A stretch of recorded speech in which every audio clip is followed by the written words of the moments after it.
Hi guys, nag-order siya ng photocard Kuromi at sticker Kuromi. What tayo yung photocard? Ilan? Puchako. Tsaka si Sinamaron. Joke lang. What tayo sticker? Ilan? Basta. Basta yun natin sticker. Focus naman eh. Baba ako dapat sakal kasi may kulang dito eh. Okay. Di ba may kulang? Nalagay mo sa number 2. Ko tayo lalagyan. At sa baba, number 4. Para hindi siya makalat. May ganyan na ako. Gumawa na ako ng ganyan.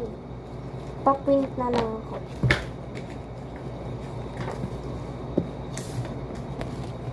Tsaka nagpa-print. Pag-bili pa siya namin ng ganito na ako. Lagyan na natin sa plastic. Here's a part Part 4! Part 4. Bye-bye! Bye guys!